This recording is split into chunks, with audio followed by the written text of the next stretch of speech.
नमस्कार, आप देख रहे हैं ग्लोब न्यूज झारखंड। मैं नंदिता आपके साथ। आइए नजर डालते हैं आज के समाचारों पर। पटमदा प्रखंड क्षेत्र में 16 से 19 लाख की लागत से 2 कमरों वाले विद्यालय भवन में घोर अनियमितता देखी जा रही है। कार्य पूर्ण होने से पहले हल्की बारिश में बिल्डिंग के छत से कई जगह पानी का सीपेज हो रहा है। भवन पूर्ण हुए बिना ही संविदक शिक्षक पर अधिग्रहण के लिए दबाव बना रहे हैं, जबकि विद्यालय भवन मापदंड के अनुसार पूर्ण हुआ भी नहीं है। अभी तक वही मामले पर क्षेत्र के विधायक मंगल कालिंदी ने कहा कि भवनों को स्वयं निरीक्षण कर संविदक एवं इंजीनियर द्वारा कार्य में लापरवाही बरती गई है, तो कार्रवाई की मांग जमशेदपुर उपायुक्त से करेंगे। मामले के संबंध में बता दें, प्राथमिक विद्यालय पाथरडी में रैम्प सीढ़ी स्टेप फ्लोर का स्टोन सही तरीके से नहीं बना है। इसके बाद भी संविदक व अभियंता द्वारा 20 मई 2020 को भवन का कार्य पूर्ण दिखाकर शिक्षक रवि नरेश पर बिल्डिंग अधिग्रहण का दबाव बना रहे। वहीं उच्च विद्यालय चौरा, जहां वर्ग 1 से 10 तक की पढ़ाई होती है, उच्च विद्यालय में 5 ही कमरे हैं। इस विद्यालय में भी 2 कमरों वाला विद्यालय भवन का निर्माण महीनों से अधूरा है। बच्चों को पठन पाठन में दिक्कत न हो, इसको लेकर और भवन की आवश्यकता है, मगर लगभग 11 महीने से बन रहे 2 कमरे और भवन आधा अधूरा पड़ा है। एनईआरपी का देखरेख में, उनके विभाग के देखरेख में ही ठेकेदार द्वारा बनाया जा रहा है और ये लगभग 19 लाख का बिल्डिंग था, लेकिन अभी जो हम लोग को प्राकलन बताया गया था वो लगभग 19 लाख था। अभी उसमें 16 लाख कुछ दिखाया जा रहा है और ये दिसंबर में काम शुरू हुआ था और आज तक काम पूर्ण नहीं हो पाया है। मेरे पास भवन नहीं है, मजबूरी में हमको दूसरे जगह गांव में घूम घूम के, स्कूल लॉकडाउन में भी घूम घूम के काम करना पड़ रहा है। यहाँ 1 से 10 तक 1 to 10 यहाँ चलता है और 400 के आसपास बच्चे हैं यहाँ पर और बहुत ही रूरल एरिया है। बच्चे यहाँ पर आते हैं, बहुत उपस्थिति बहुत अच्छी है, 75 to 80% उपस्थिति है, लेकिन चूंकि कमरा कम है इसलिए बैठने का बहुत दिक्कत होता था। और यहाँ पर एक CRC बिल्डिंग है, किसी तरह से वहाँ से एडजस्ट करके वहाँ बैठाते थे और एक आशा था कि 2 कमरे का एक बिल्डिंग बन रहा है। ये खबर मिला था कि वो अप्रैल महीना तक पूरा हो जाना था, लेकिन आज तक वो कंप्लीट नहीं हुआ है। मामला बहुत ही संगीन है और गंभीर भी है, क्योंकि सरकार की भावना है कि गांव में अच्छे विद्यालय भवन बने ताकि सबको पढ़ाई करने में सहूलियत हो। और जिस बात को मेरे संज्ञान में रख रहे हैं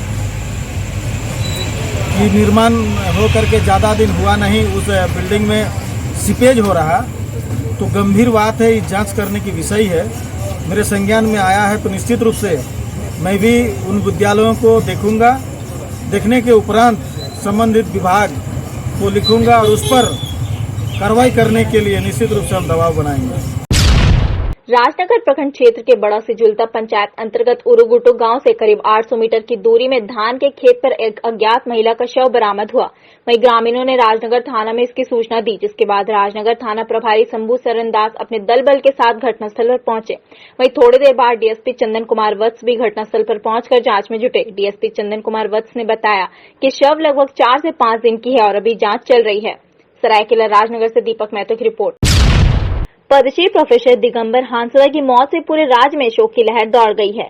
82 वर्षीय प्रोफेसर दिगंबर हांसदा ने अपने करंडी स्थित निवास स्थान में अंतिम सांस ली। इधर उनके निधन की खबर मिलते ही जनप्रतिनिधियों समेत जिला प्रशासन के वरीय पदाधिकारी उनके निवास स्थान पहुंचे, उन्हें श्रद्धांजलि अर्पित की।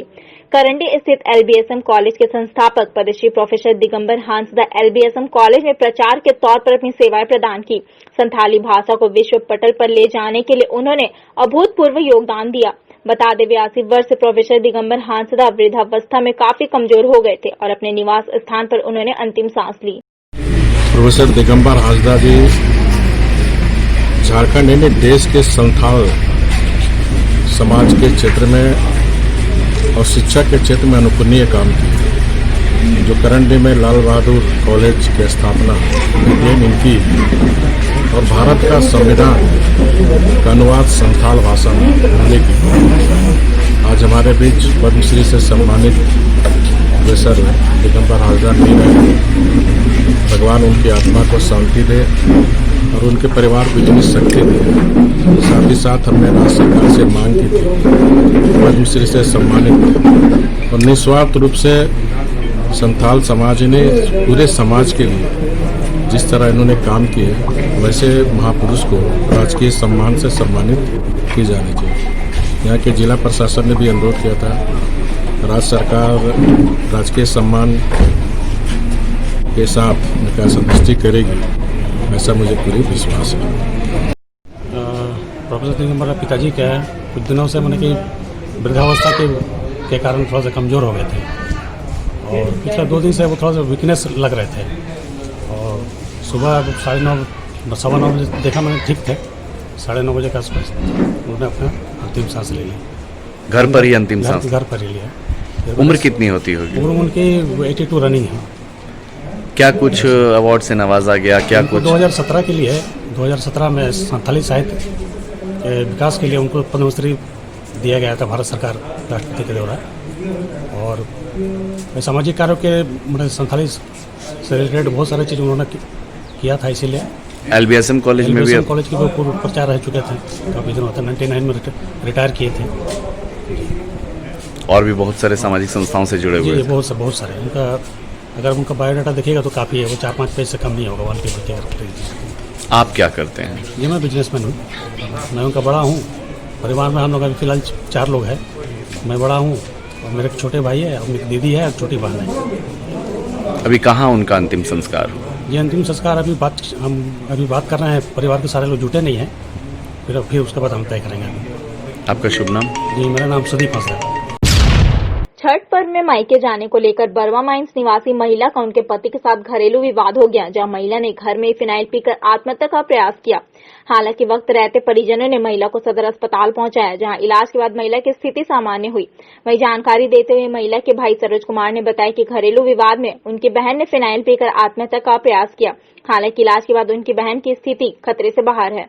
घर जाने के लिए थोड़ा बोल रही थी, उसके बाद मतलब ये हस्बैंड में अंदर में जो भी झगड़ा पारी हुआ अपने में है ना, वही लोग अब अपने में फिनाइल हो पी ली। अपने लोग हस्बैंड रजिस्टर हम रोज झगड़ा करते हैं, यही बात। कहाँ रहती हैं आपकी बहन? रहते हैं हम लोग बिहार में। नहीं, यहाँ कहाँ रहते हैं? यहाँ बरवा माइंस में। कहाँ है उनके पति? अभी कहाँ? अभी घर में है। कैसी स्थिति है? खतरे से बाहर है? हाँ, अभी तो खतरे से बाहर है। क्या नाम है आपका? मेरा नाम सरोज। भाई हैं आप उनके? चोर को पाप पुण्य के काल चक्र से कोई मतलब नहीं, चाहे महापर्व छठ हो या मंदिर का प्रांगण हो। आज जमशेदपुर के चर्चित सूर्य मंदिर सिद्धगोड़ा में कल छठ पूजा सामग्री खरीद रहे महेश की स्कूटी इस मंदिर के प्रांगण से पल भर में स्कूटी गायब हो गया। जहां स्कूटी मालिक अपने स्कूटी घंटों खोजते दिखे मगर स्कूटी नहीं मिला। वहीं मामले की सूचना पुलिस को दी गई और पुलिस के खोजबीन में सूर्य मंदिर का सीसीटीवी कैमरा खंगाला तो साफ साफ चोर दिखा। किस तरह चोर अपनी मास्टर चाबी से स्कूटी का लॉक खोल ले भाग गया, जहां पुलिस वीडियो के आधार पर अज्ञात चोर का पता लगाने में जुट गई है। वो हम अपने दोस्त का स्कूटर लेके आए थे बजाज क्लासिक, और यहाँ पर लगा के छठ का यहाँ पर प्रसाद लेने के लिए अंदर गए और अंदर से ले के जब निकले हैं उसके बाद बहुत देर से हम खोज रहे, प्रशासन भी भरी हुई है, सबको बोले भी तो बोले जाइए अपना थाना में लिखाइए, और गाड़ी गायब हो गया और चोर आया। सामने सीसी कैमरा में भी दिख रहा है सब कुछ। इतना भीड़ भाड़ इलाके में भी लेके चले? हाँ, सब आया तो चाबी उसके पास है, घुसा देख रहे, निकाल के सीसी कैमरा में खोला, आराम से स्टार्ट किया, कीवर लेके गायब हो गया। क्या नाम है आपका? रामानुज शर्मा, सूर्य। जमशेदपुर पूर्व विधानसभा के विधायक सरजू राय ने अपने कार्यालय में छठ पूजा की सामग्री का वितरण किया। अपने विधानसभा के सभी क्षेत्र के लोगों को यह सामग्री का वितरण किया गया है। सरजू राय ने मीडिया से बात करते हुए राज्य के साथ साथ अपने विधानसभा क्षेत्र के लोगों को छठ पूजा की शुभकामनाएं दी और कहा कि उनके द्वारा यह सामग्री निःशुल्क वितरण किया गया है। देखिए, जो लोग छठ व्रत करते हैं वैसे व्रतधारी पूरी निष्ठा के साथ कल ही से 4 दिन तक व्रत की अवस्था में स्थिति में रहते हैं। हम लोग उनको कोई सुविधा दे सकें, इतना ही हम लोगों का उद्देश्य है। अपनी तरफ से हम लोग सामग्रियों को सूप में डाल के बांध के उन तक पहुंचा रहे हैं। हमारे जो भी मंडल हैं वहाँ के लोग ले जाएंगे, वहाँ से भी बांटेंगे। चंद्रदूत बाबू हैं, इन्होंने सूर्य मंदिर से बांटने की बात की है। तो ये सब बातें होंगी। ये हम लोगों की क्षमता जितनी है उसके हिसाब से हम वितरण कर रहे हैं। हम लोग कोई बाजार नहीं लगा रहे हैं, बेच नहीं रहे हैं, मुनाफा भी नहीं कर रहे हैं। हम लोगों का उद्देश्य है जो हमारी क्षमता है वितरित कर देना। छठ तो ऐसा व्रत है कि लोग भीख मांग के भी करते हैं, तो अपनी क्षमता के मुताबिक जितने लोगों को हमसे सहयोग हो सकता है उतने लोगों तक हम सहयोग पहुंचा रहे हैं। भगवान भास्कर से क्या रात को करते हैं, क्या मनोकामना? देखिए, पर्व ऐसा है कि जो करता है उसको फल मिलता ही मिलता है। भगवान भास्कर स्वयं व्रत करने वालों के साथ हैं, देखते हैं। ये प्राकृतिक पर्व है, इसमें कोई पूजा की पद्धति नहीं है, कोई पंडित की ज़रूरत नहीं है। इसलिए लोग स्व प्रेरणा से डूबते हुए सूर्य की भी पूजा करते हैं और उगते हुए सूर्य की पूजा करते हैं। आज हमारे समाज में हो गया है कि जो सूर्य डूब रहा है उसे किनारा कर लो। छठ व्रत संदेश देता है कि डूबता सूर्य भी उतना ही महत्वपूर्ण है, उगता सूर्य भी उतना ही महत्वपूर्ण है। और भगवान भास्कर का जो चक्र चलता है, अहर्निश चलता है, वह चक्र इस बात का ही संकेत देता है और सभी को उसका परिणाम जरूर मिलता है। आज जमशेदपुर पूर्वी में राज्य के पूर्व मुख्यमंत्री सह इस क्षेत्र के पूर्व विधायक रघुवर दास ने विभिन्न मंडलों में छठ पूजा सामग्री का वितरण स्थानीय लोगों में किया। कोरोना काल में रघुवर दास ने यह सामग्री का वितरण सामाजिक दूरी और मास्क के साथ किया। रघुवर दास ने मीडिया से बात करते हुए देशवासियों के साथ साथ राज्य के लोगों को छठ पूजा की बधाई दी और कहा कि भगवान भास्कर सभी की मनोकामना पूरा करे और इस कोरोना काल से जल्द सबको मुक्ति प्रदान करे। बोलो छठी मैया की जय, सूर्यदेव महाराज की जय। आज जमशेदपुर महानगर भारतीय जनता पार्टी के द्वारा विभिन्न मंडलों क्षेत्र में जो निवास कर रहे हमारे गरीबी रेखा से नीचे रहने वाले वैसे परिवार को हर मंडल के हमारे प्रमुख कार्यकर्ताओं के द्वारा आज पूजा सामग्री उस गरीब परिवार के बीच की जा रही है। उसी क्रम में आज बिरसा नगर मंडल के द्वारा आयोजित छठ के पूजा सामग्री में आज वितरित की जा रही है। इस अवसर पर मैं सेवा के भाव से जो भारतीय जनता पार्टी के कार्यकर्ता इस छठ महोत्सव को मनाने में जो सक्रिय भूमिका निभा रहे हैं, तो महानगर भारतीय जनता पार्टी के सभी कार्यकर्ताओं को बहुत बहुत बधाई। इसके साथ साथ जमशेदपुर सहित राज्य देश के सभी छठ व्रतधारियों को छठ के शुभ अवसर पर हार्दिक शुभकामनाएं। लोक आस्था का पर्व भगवान सूर्य के बिना सृष्टि अधूरा और इस छठ महोत्सव के माध्यम से हम भगवान सूर्य की आराधना कर हर मनुष्य अपने अंदर एक नई ऊर्जा, एक नई चेतना प्रकट करती है और ये नूतन ऊर्जा, नई शक्ति अपने परिवार के साथ साथ समाज और देश के निर्माण में सक्रिय भूमिका निभाए। ऐसी आराधना मैं भगवान सूर्य से और सभी छठ व्रतधारियों के प्रति मनोकामना प्रकट करता हूँ। छठ पूजन का आज दूसरा दिन है। 4 दिनों तक चलने वाले इस महापर्व का हर दिन अलग अलग नियमों और संस्कृति से पूजन किया जाता है। आज खरना है और कल छठ महापर्व का महाप्रसाद ठेकुआ बनाया जाएगा, जिसको लेकर आज से तैयारी शुरू हो गई है। आज सुबह से आटा चक्कियों में काफी भीड़ देखने को मिल रहा है। जमशेदपुर के भुइयाडी में एक आटा चक्की वाला 1995 से हर साल निर्जला आज के दिन निःशुल्क कई क्विंटल गेहूं को पिसता है। पूरे स्वच्छता के साथ यह गेहूं की पिसाई करते हैं। जी भैया, हम लोग छठ पर्व के अवसर पर खरना के एक दिन पहले से रात में ही पूरे मशीन को धोते हैं। पूरे मशीन को धोकर, पक्का को धोकर उसको पूरा बाहर गोबर से उसको लीपते हैं और फिर खरना के दिन सुबह 6 बजे से लगभग जब तक खत्म नहीं हो, बिना पानी पिए मतलब निर्जला रहकर बिना शुल्क लिए मतलब निःशुल्क हम लोग इसकी पिसाई करते हैं। इसमें स्वच्छता का बहुत ही ध्यान रखा जाता है कि मतलब हमारे तरफ से किसी भी प्रकार की चूक नहीं हो।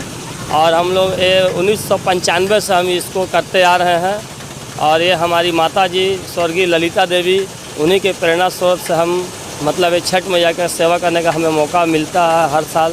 कितना किलो गेहूँ पीस लेते होंगे? इसमें हम लोग कोई लिमिट नहीं रहता है और ना ही हम लोग किसी को बोलते हैं कि आप ज़्यादा लाए हैं कि क्या लाए हैं।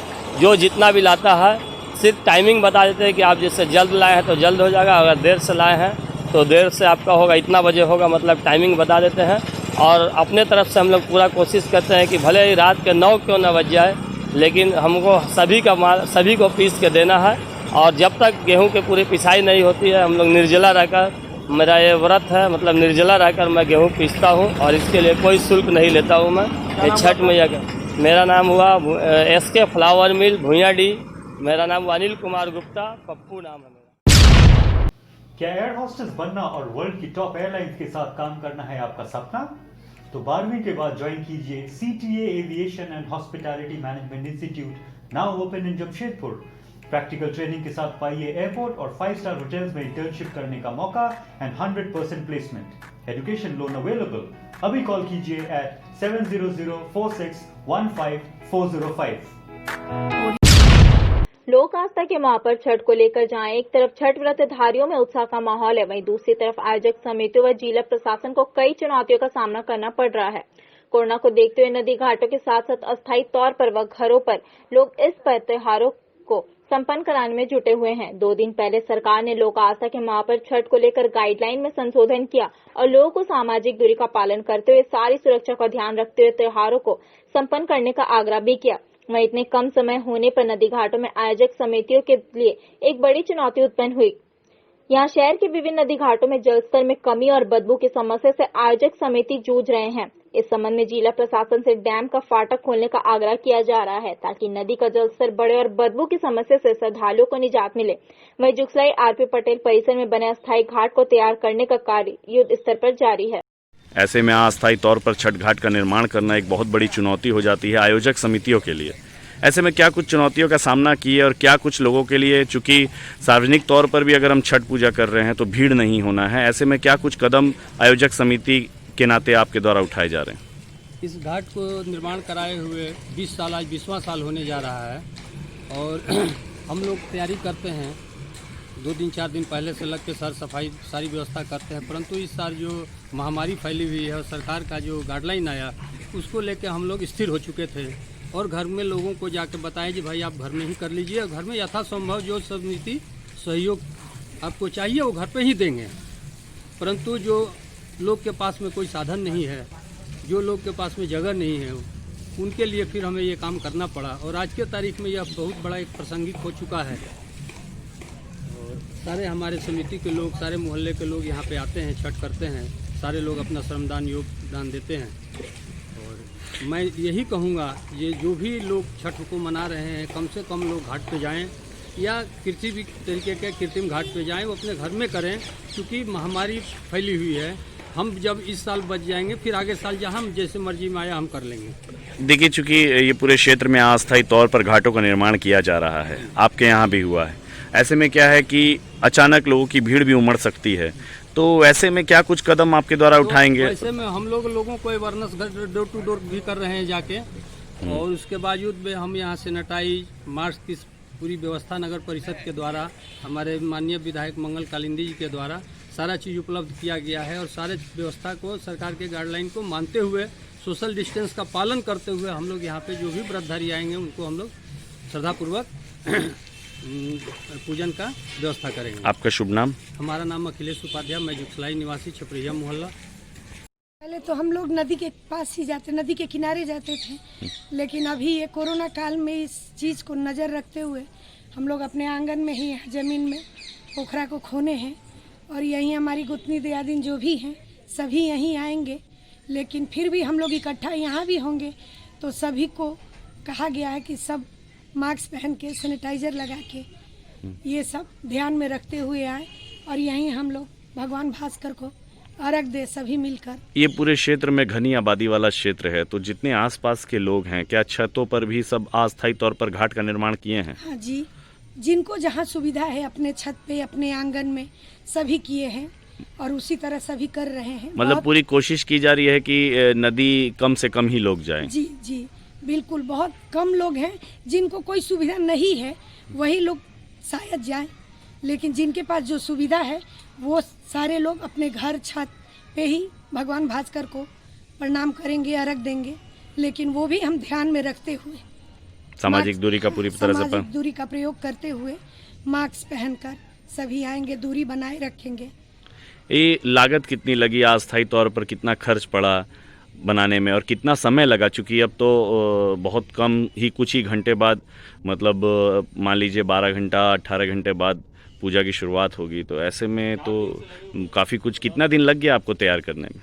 तैयारी तो सभी बच्चे और घर के सर समांग मिल के 4 दिनों से कर रहे हैं और लगने का क्या है, तैयारी हो गई है? दिया तो हमने लगाया। और पूरी तरह से तैयारी हो गई कि अभी बाकी है? अभी तो बहुत कुछ बाकी है, इन घाट को सजाना है, लाइटिंग वगैरह बच्चे सजाएंगे, कालीन वगैरह भी बिछाएंगे। क्या नाम हुआ आपका? मेरा नाम जूली सिंह है। में संशोधन हुआ और पूजा की अनुमति मिल गई है सार्वजनिक स्थलों में, तो ऐसी काफ़ी कुछ चुनौतियां आयोजक समितियों को ये 2 दिनों के दौरान हो रही है, क्योंकि 24 घंटे मात्र शेष रह गए हैं पूजा में, तो क्या कुछ चुनौतियों का सामना करना पड़ रहा है और क्या कुछ तैयारी कर रहे हैं आप?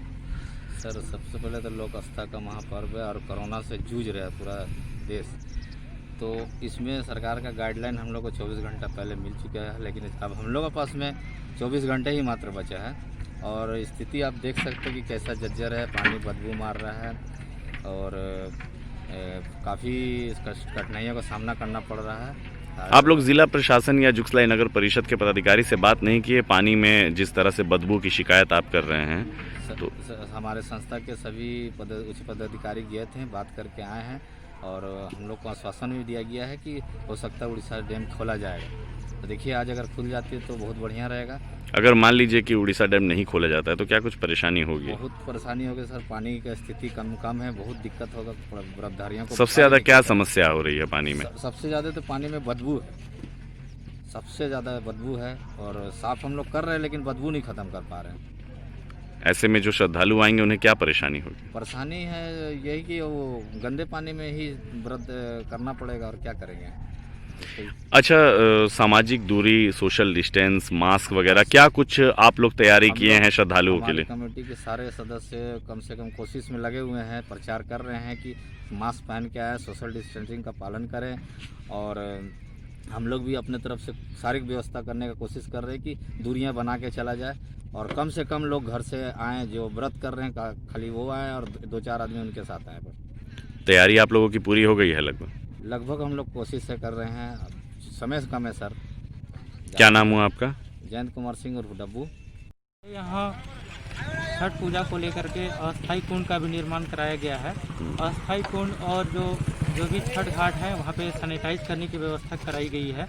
उसके बाद जो भी श्रद्धालु आएंगे और यहाँ जो भी छठ मनाएंगे उनके लिए हर छठ घाटों पर वीडियोग्राफी, उसके बाद कोरोना संक्रमण से बचाव हेतु जन जागरूकता के बैनर, पोस्टर लगाया जाएगा। अच्छा, यहाँ जैसे बहुत सारे नदी घाटों पर लोगों की शिकायत है, आयोजक समितियों की शिकायत है कि पानी से बदबू आ रहा है, जिला प्रशासन को उन्होंने अवगत कराया है, तो ऐसे में आप लोगों के द्वारा क्या कुछ कदम उठाए जाएंगे इसे लेकर? इसके लिए मैं वरीय पदाधिकारी से इसकी जानकारी मैं दे दूंगा। वो फाटक खोलने की कुछ उम्मीद है? ये तो वरीय पदाधिकारी बात संबंधित पदाधिकारी से बात, मतलब कोशिशें की जा रही है। और कुछ तैयारी में जो घाटों में या फिर और कुछ विशेष जिला प्रशासन के द्वारा, हम लोगों के द्वारा साफ सफाई को लेकर बैनर पोस्टर लगाया जाएगा। वहाँ पर संक्रमण से बचाव हेतु कुछ सरकार के दिशा निर्देशों का उल्लेख है। साथ में जुगसलाई नगर परिषद के द्वारा जेसीबी के द्वारा समतलीकरण और साफ सफाई का कार्य किया जा रहा है। लोगों से अपेक्षा की जाती है कि वे स्थानीय प्रशासन का सहयोग करें। क्या नाम हुआ आपका? राजेंद्र कुमार, सिटी मैनेजर, जुगसलाई नगर। छोटा गोविंदपुर खकड़ीपाड़ा मौजा अंतर्गत बिग इंग्लिश स्कूल प्रबंधन पर सरकारी एवं आदिवासी जमीन पर अवैध कब्जा करने का आरोप लगा है। शिकायत पर जमशेदपुर अंचल कार्यालय से जांच टीम गोविंदपुर पहुंची। स्थानीय बस्तीवासियों की मौजूदगी में अंचल निरीक्षक बलवंत सिंह समेत अन्य कर्मचारियों ने जमीन की मापी कर सीमांकन किया। इस दौरान स्थानीय मुखिया घासीराम बारदा, उप मुखिया सतबीर सिंह पग्गा, स्थानीय निवासी मुन्ना सिंह समेत अन्य उपस्थित थे। हरे राम सिंह, ये जो सरकारी जमीन घेरा है वो सबको हम लोग सरकार एवं मुख्यमंत्री से यही आग्रह करेंगे कि ये ज़मीन को खाली कराए और आसपास में जो हम लोग का खेलने कूदने का एक मैदान होना भी चाहिए ताकि यहाँ के गरीब लोगों को फ़ायदा मिले, यहाँ के बासिंदा लोगों को फ़ायदा मिले। ये ज़मीन किसी तरह अगर मुक्त होता है तो जो हरे राम जो घेर के रखे हैं एक बड़े आदमी की ओर से, जैसे मान लीजिए बिग इंग्लिश स्कूल में बड़े बड़े लोगों का बच्चा का ही एडमिशन होता है, गरीब लोगों का एडमिशन नहीं होता है। तो इतना बड़ा सरकारी ज़मीन घेर के अगर अमीर लोगों का ही देखेगा, गरीब लोग का भलाई नहीं करेगा तो हम लोग को स्कूल रख के क्या करना है। तो इसीलिए सरकार एवं मुख्यमंत्री से आग्रह है कि आप हमारे ये सरकारी ज़मीन को खाली करवाइए तथा गरीब आदमी को विकास करने की ओर दिशा दीजिए, यही मेरा आग्रह है। ठीक, मामला है यहाँ सरकारी ज़मीन का, सरकारी ज़मीन अतिक्रमण का। बिग स्कूल प्रबंधक कमेटी ने सरकारी ज़मीन को अतिक्रमित किया हुआ है और कुछ रहती ज़मीन को भी अतिक्रमित किया हुआ है। और रहती ज़मीन के मालिक जब आते हैं गेट से उन्हें भगा दिया जाता है, उनकी ज़मीन को भी उन्होंने अतिक्रमण करके रखा हुआ है। और अंचल के ब्लॉक अंचल कार्यालय के द्वारा यहाँ अभी नापी हो रही है अंदर में, और जितनी भी सरकारी ज़मीन है उसे अतिक्रमण मुक्त किया जाए। ये बहुत ज़रूरी है ताकि पंचायत में जो भी योजनाएँ आती हैं वो सरकारी ज़मीन नहीं उपलब्ध होने के कारण योजना वापस चली जाती है। अभी भी 2 पंचायतों, गोविंदपुर की 2 पंचायतों में पंचायत मंडप नहीं है, आंगनबाड़ी नहीं, वो सरकारी ज़मीन हम लोग खोजते हैं तो सरकारी ज़मीन अतिक्रमण पाई जाती है।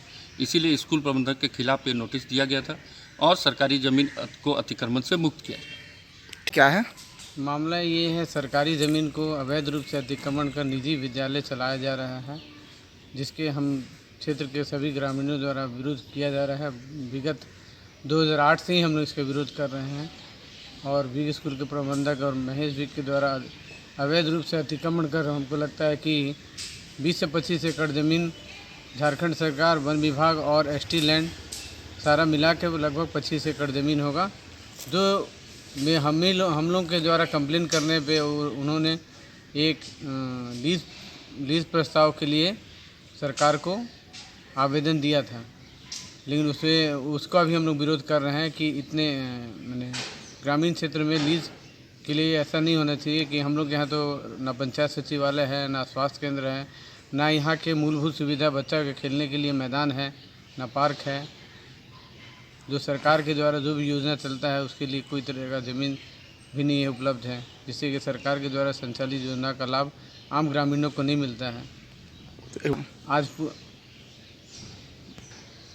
आज पुनः उसी संबंध में आज मैंने फिर से नापी पूरे ज़मीन का हो रहा है कि कितना झारखंड सरकार, कितना वन विभाग और कितना आदिवासी लैंड इनके द्वारा अतिक्रमण किया गया है।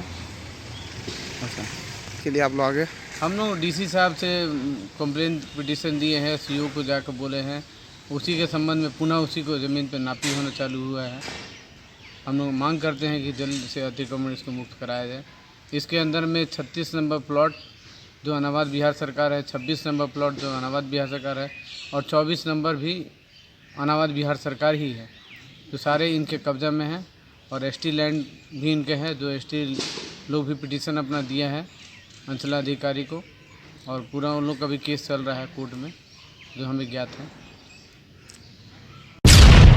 छठ व्रतधारियों के लिए छठ करने हेतु जिला परिषद किशोर यादव के आग्रह पर जिला परिषद उपाध्यक्ष राजकुमार सिंह ने अपने 3000 लीटर वाली निजी पानी टैंकर से बागबेड़ा कॉलोनी पंचायत अंतर्गत कुंवर सिंह मैदान, शहीद मैदान सहित कई स्थानों पर बने अस्थायी छठ घाट में निःशुल्क पानी की सुविधा दिए हैं। इस मौके पर जिला परिषद उपाध्यक्ष राजकुमार सिंह ने कहा कि बागबेड़ा में छठ व्रतधारियों को छठ करने में किसी प्रकार की दिक्कत का सामना न करना पड़े, इसी बात को मद्देनजर रखते हुए पिछले वर्ष की भांति इस वर्ष भी अस्थायी घाट में पानी देने का कार्य किया जा रहा है। जरूरत पड़ने पर कल भी सुबह बेला में निःशुल्क पानी की सुविधा दिया जाएगा। उन्होंने छठ व्रतधारियों में सामाजिक दूरियां बनाकर छठ करने का आह्वान किए। यह जो पानी भरा जा रहा है किस चीज़ के लिए भरा जा रहा है? हर वर्ष की भांति इस वर्ष भी हम लोग बागबेड़ा कॉलोनी पंचायत अंतर्गत कुंवर सिंह मैदान में अस्थायी घाट का निर्माण किए हैं। अस्थायी घाट में जिला पार्षद उपाध्यक्ष राजकुमार सिंह के सौजन्य से टैंकर से हम लोग यहाँ पे पानी दिलवा रहे हैं, ताकि आसपास के छठ व्रतधारी लोग सोशल डिस्टेंस मेंटेन करते हुए सरकार के द्वारा जारी गाइडलाइन का पालन करते हुए यहाँ पर छठ कर सकें। यहाँ का मतलब कि जितने भी ग्रामीण है, जो बस्ती के ग्रामीण है, वो सब आएंगे, यानी कि घाट नहीं जाएंगे सब? नहीं, घाट यहाँ से नहीं जाएंगे। बस्ती के जितने ग्रामीण हैं वो सब आकर के अपना आराम से हर काम होता है। आपका नाम क्या हुआ? सुनील गुप्ता, उप मुखिया बागबेड़ा कॉलोनी पंचायत। ये क्या कर रहा तुम लोग? ये गलत बात, ये गलत कौन किया ये सब? ये गलत बात है। छठ पर्व को मद्देनजर रखते हुए बागबेड़ा के पंचायत प्रतिनिधि जिला पार्षद किशोर यादव, युवा समाज सेवी अविनाश रंजन एवं उदित नारायण तिवारी के सहयोग से पूरे बागबेड़ा में आज साफ सफाई अभियान चलाया गया। इस साफ सफाई अभियान में एक जेसीबी और एक ट्रैक्टर से पूरे बागबेड़ा क्षेत्र में कचरा का जमाव को चिन्हित कर कचरा उठाव किया गया।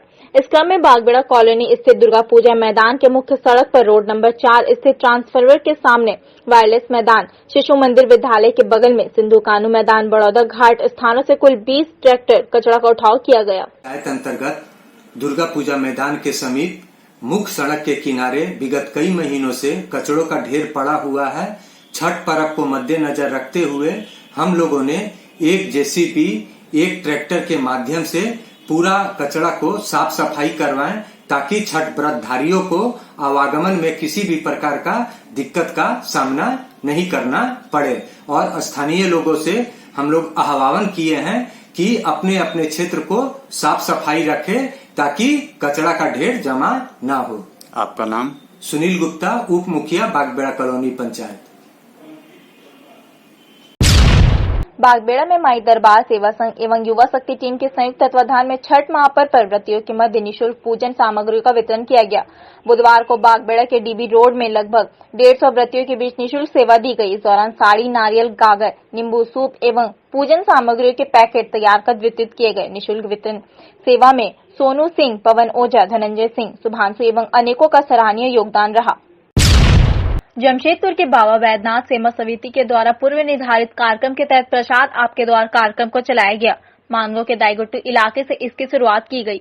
बता दें कि हर वर्ष समिति के द्वारा एक विशाल शिविर लगाकर जरूरतमंद छठ व्रतधारियों को निःशुल्क प्रसाद एवं पूजन सामग्री का वितरण किया जाता था, लेकिन इस वर्ष कोविड गाइडलाइन के अनुपालन हेतु इनके द्वारा प्रसाद आपके द्वार कार्यक्रम को चलाया गया। मानगो क्षेत्र के तमाम इलाकों में इनके द्वारा इस अभियान को चलाया गया। कार्यक्रम में भाजपा के प्रदेश प्रवक्ता शहपुर विधायक कुणाल सारंगी मौजूद रहे। उनके द्वारा जरूरतमंदों के बीच प्रसाद एवं पूजन सामग्री का वितरण किया गया। विश्व में कोविड-19 की महामारी चल रही है। प्रत्येक वर्ष बाबा वैद्यनाथ सेवा संघ का कार्यक्रम हीरा होटल मैदान में होता था, लेकिन चूंकि सरकार ने दिशा निर्देश जारी किया है कि किसी को पंडाल नहीं बनाना है, टेंट नहीं बनाना है, इसलिए बाबा वैद्यनाथ सेवा संघ ने तय किया है कि हम लोग घर घर जाएंगे और लोगों के बीच प्रसाद आपके द्वार के कार्यक्रम के तहत प्रसाद का वितरण करेंगे। उसी कार्यक्रम के तहत आज हम लोग अपना कार्यक्रम दाईगुट्टू से प्रारंभ किए हैं। ये कार्यक्रम लगातार 5 बजे तक चलते रहेगा और हमारा प्रयास रहेगा कि मानगो का कोई भी क्षेत्र अछूता ना रहे। इसके साथ ही हमने एक नंबर भी जारी किया है, अगर मान लीजिए हम वहाँ नहीं पहुँच पाए, वहाँ छूट जाते हैं, तो उस नंबर में अगर कोई फ़ोन करेगा तो मेरे कार्यकर्ता आधा घंटे के अंदर उन्हें प्रसाद पहुँचाने का काम करेंगे। कितना लक्ष्य है? हम लोग 5000 पैकेट तैयार किए हैं। हम लोग का लक्ष्य 5000 पैकेट छठ व्रतधारियों को निःशुल्क बांटने का है। जमशेदपुर के जुगसलाई विधानसभा क्षेत्र के अंतर्गत पड़ने वाले हुड़लुंग इलाके में ह्यूमन रिसोर्स डेवलपमेंट सेंटर की ओर से महिलाओं को आत्मनिर्भर बनाने की दिशा में पहल करते हुए 3 सिलाई मशीनों का वितरण किया गया। इस मौके पर स्थानीय विधायक मंगल कालिंदी मौजूद रहे। विधायक ने संस्था के प्रयासों की सराहना करते हुए भविष्य में हर संभव सहयोग करने का भरोसा दिलाया। वहीं विधायक ने महिलाओं से आत्मनिर्भर बनने की अपील की और भरोसा दिलाया कि उन्हें जो भी जरूरत होगी अपने हुनर को निखारने में वे सहयोग करेंगे। आप लोगों का जो ये पहल है बहुत ही अच्छा पहल, क्योंकि हमारी माताएं, बहनें, महिलाएं जो पढ़ लिख कर भी शिक्षित होकर अगर उसको रोजगार नहीं मिलता है, तो ये सिलाई के माध्यम से उसको गांव में ही उसको रोजगार मिलेगा। ये आप लोगों का पहल बहुत अच्छा है और निश्चित रूप से हमारे झारखंड राज्य के माननीय मुख्यमंत्री महोदय जी भी महिलाओं को स्वावलंबी बनाने के लिए उन्होंने चिंता व्यक्त करते हुए महिलाओं को आगे बढ़ाने के लिए योजना बनाई है। इस क्षेत्र में जो घर, ये सिलाई का काम आपको दिमाग लगा के कर जाएंगे और सिलाई पंचायत के लड़का लड़की को जो भी प्रोग्राम होता है सहयोग सभी करते हैं और हम लोग चाहते हैं कि हमारे पंचायत का विकास हो। और ज़्यादा समय नहीं लेते हुए हमारे विधायक महोदय, माननीय लोकप्रिय विधायक महोदय से निवेदन करेंगे कि हम लोग के पार्टिसिपेट।